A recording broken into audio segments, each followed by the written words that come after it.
Hello. My name is Michael Sheldon. I'm a research assistant at the DFRLab. And I'm Lukas Andriukaitis. I'm a research associate at DFRLab. So today we're going to talk about weapons recognition and munitions recognition. So what is munitions recognition or weapons identification? At its core, it's taking imagery or video footage of a certain type of arm and determining what it is at its core. So where this becomes useful is when you know what a certain type of missile or firearm or tank is, then you can often determine where it comes from, who uses it, approximately when it was made, which is a very important detail in some current conflicts. So there's just a ton of great case studies in the open source community right now where people have been using this methodology to make their cases. It is a very useful method, and actually in the DFRLab we used it essentially for recognition of various banned weapons and munitions, whether it be cluster bombs, chemical weapons. If you would like to read more, you have the Breaking Gouda report on your tables, in which you can find a lot of examples of such methods. Yep.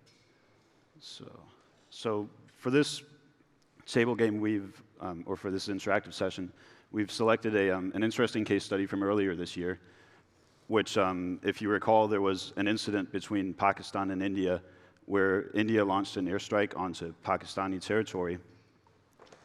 And shortly after, in response, Pakistan launched a retaliatory strike wherein there was an aerial combat exchange and one Indian fighter jet was shot down, specifically a MiG-21 Bison. And so that fact is not disputed by either side, but where the dispute comes in, and which led to a heavily contested information environment, is that India claimed that before this fighter jet that you see up here was shot down, it managed to shoot down a Pakistani F-16. And Pakistan claims that it shot down 2 MiG-21s. In this case, we're really just going to look at India's claim because that's what we can gather the most from just looking at this imagery right here. And there's a couple of things we can look at in this imagery. It might look very mangled, but there's actually a lot of key details that will be visible and useful. And the methodology is quite simple. You take the image you find, in this case from the crash site, and you take images of the weaponry that you think it might be it, and you look for similarities and clues, and you try to match it up. So whether it will be an image from internet or better even a blueprint, and then you try to find as many details to confirm your claims. Yes, and so because the claim was that this fighter jet managed to shoot off a single R-71 missile, what we want to know is, does it still have all its missiles at the crash site? Because if it does, then clearly it didn't shoot off a missile.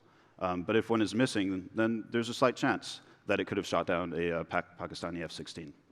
So if you all open your envelopes, then we'll get started to explaining how this table game works. Okay. So in your folders are 3 sets of stapled papers and 5 individual pieces of paper or pictures. The stapled paper, or bundles, if you will, are reference images for each individual missile that you have to identify. One is an R-73 infrared air-to-air missile. Another is an RVV-AE actively homing air-to-air missile radar-guided. And the last is an AIM-120C actively homing radar-guided missile produced in the United States. So that would be a missile that the F-16 would have been using.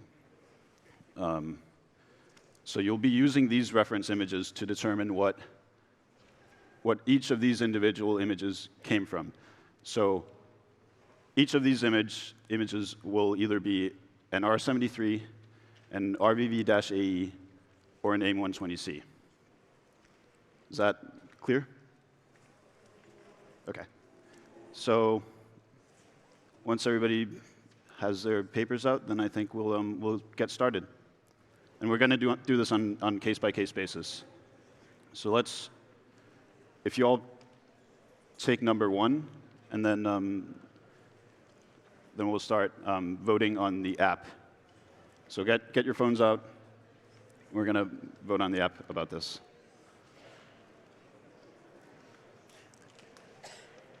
OK. First case study. This is a seeker head.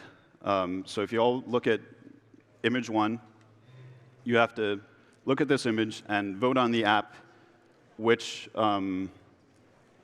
missile you think this comes from, this fragment here. So time starts now.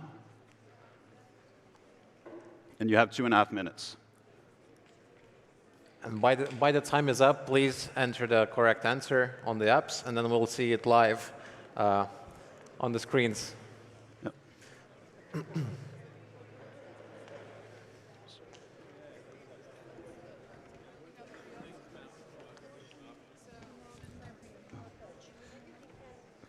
I'll explain that up there. OK, so when you vote on the app, option 1 is R73. Option 2 is RVV-AE. Option 3 is AIM-120C. If you forget, you can look at the screens, and they'll have that information. Is everything clear for you guys? Yeah. All right.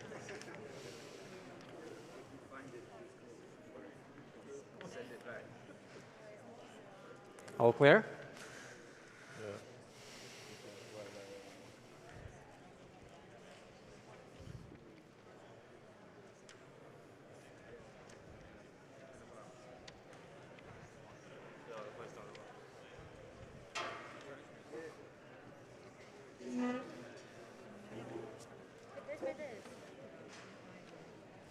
Hello. Yes. Is this the one that we are actually doing, or is it number 2? It should be number, yeah. Should Should be be this one, yes. I'm sorry, there seems to be, I realize now that we made a slight mistake. We scrambled, or we restructured the decks afterwards, so the image you actually have to look at is number 2, not number 1. I apologize for that.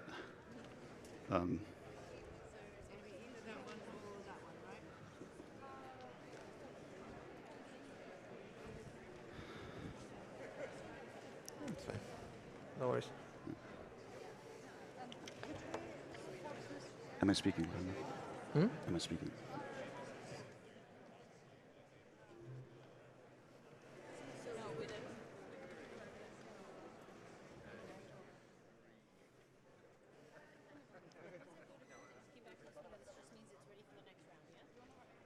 I believe so.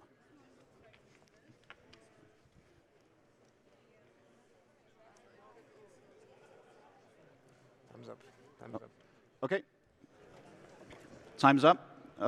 Let's see what you answered. All right, overwhelmingly correct. This is indeed the seeker head from an R-73 infrared air-to-air missile. So, and we can see that here. This is clearly the forward section that we're looking at right here. So moving on to the next one. And I think it'll just be easier if you look up and see what image it is we're comparing. Number 2. Take a look and let the time begin.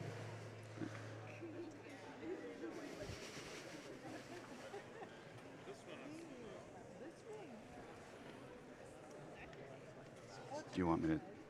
What to look at? You have to look for small details. But Yes. So, in case anyone needs And a compared to little, one of these 3, yes. in case anyone needs a little bit of a hint, it's the top part of the wreckage that you're looking at. You can see it's kind of rounded. That is the missile, and it's still attached to the launch unit, so the rails that it fires off of.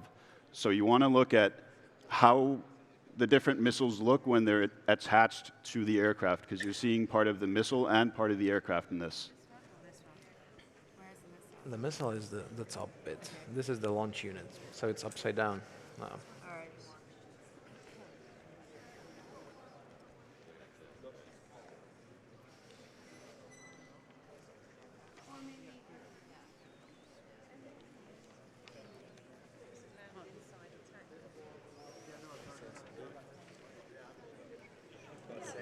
So far, so good?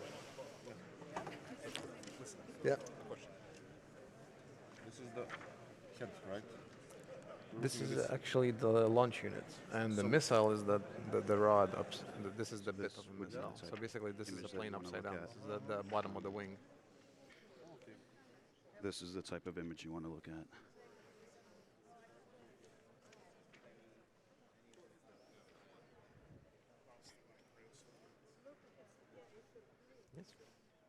All good?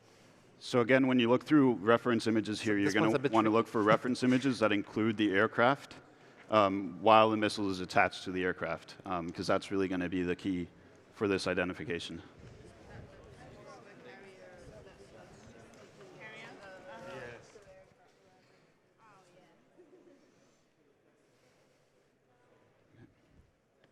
Okay.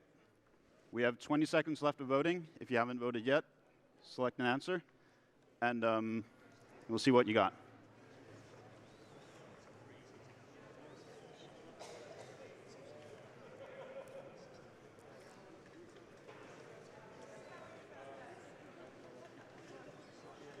Okay, voting's up.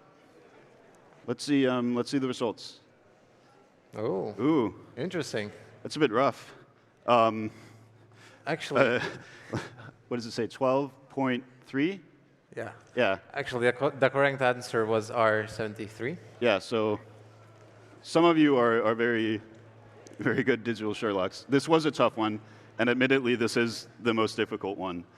A quick comparison, you can see the real guy, or the real sort of identifying factor here was the hinges on the missile launch unit and the cylindrical shape that it had that was unique to this type of missile launch unit. The next one? Yep. Okay, next one. Here we have the main frame of a missile, and let's start the voting.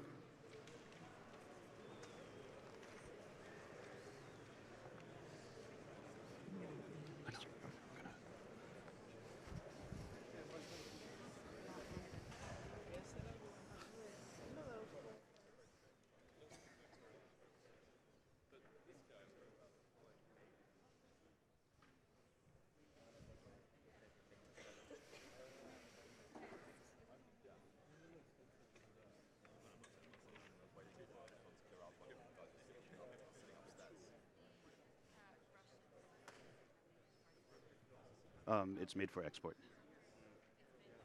Yeah. So if it's made for export, then they'll often change the markings.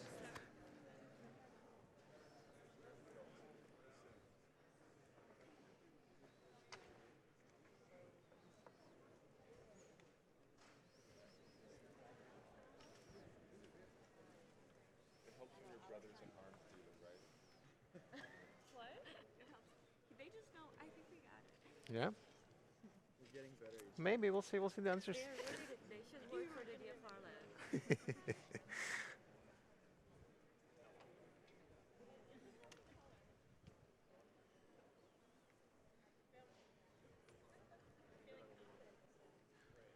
Should we cut it short? Should we cut it short a little? Yeah, a bit, like 30 seconds or so. Okay, we're running a little bit short on time, so I think let's cut it short by 30 seconds. So when there are 15 seconds left, we end voting.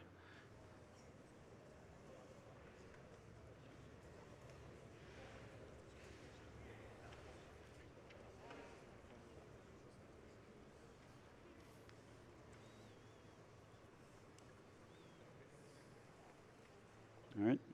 So everybody put in their votes? All right, let's see the results. Yeah. Overwhelmingly correct. It was the RVV-AE. Good job.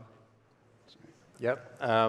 If you would take a look, mainly the markings on the missile itself revealed which part of it is.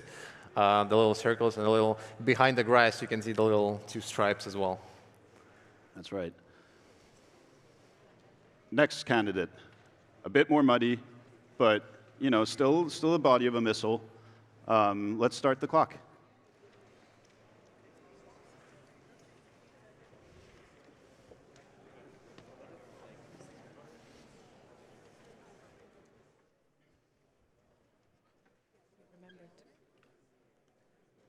Remember to introduce the coffee break. I have everything written down, yeah. Actually, I think that after us we have a coffee break, so we don't really have to cut it. All right, cool. Sorry. No worries. Yeah. Do you think they think it's great. fun? Huh? Do you think it's fun? Well, I think so. Okay, that's good. That's interactive. Yeah, that's true.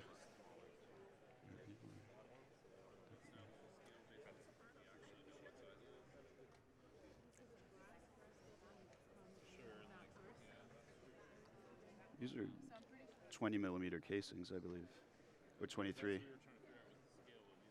Yeah, so about 23 millimeters, I believe.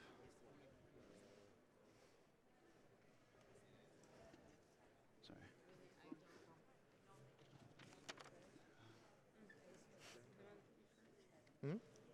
To me? Oh, thank you. You got it?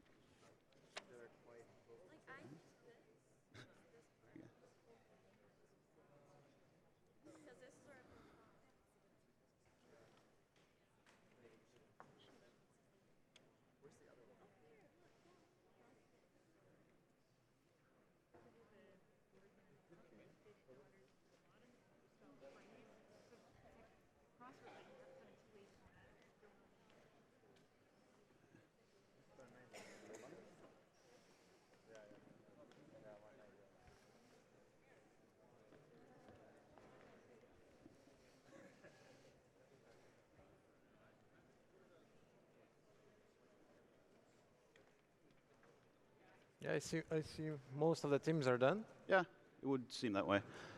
Yeah, just if you haven't put in your vote yet, put in your votes, and then we'll see the results shortly.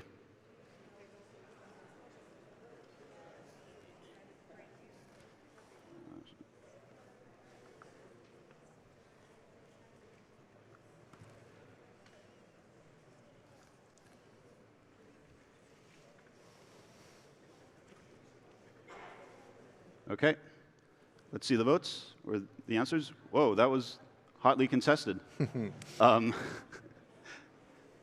This was an RVV-AE. Again, you can see by the markings, there's a slight protrusion at the bottom of the missile in both images. One important remark is that sometimes the images you find on internet are from weapons sales events, so they have slightly different markings, or they might be in slightly different colors, but the main elements have to be the same. Correct. Okay, next one is a bit tough, but hopefully you'll get it. Let's see it. You guess it? Not always. You don't always have to be a digital Sherlock to do this kind of stuff. Sometimes it's just no shit Sherlock, as in this case. But there is additional information that we can glean from this, such as lot numbers, to see who it was sold to originally, or at least a batch of countries that it was sold to originally, and other information about when the contract was and stuff like that, especially true for Western countries. I don't think we have to vote on this. Let's just power through that. Yeah, as you can see, it's towards the rear of the missile. So yeah, using this, we weren't able to identify two R-73s. Both, or all the identified parts could have technically come from the same missile, But in the subsequent press release by the Pakistani government, they showed the fragments or the remains of 2 R-73 missiles, and so likely it wasn't actually fired. Yeah, and this is, again, one of the key methods how to build up open source evidence when it comes to hard security questions, when we're building up a case for crimes against humanity in various conflict zones. So I hope it wasn't too hard nor too easy, and I hope you enjoyed it. So thank you.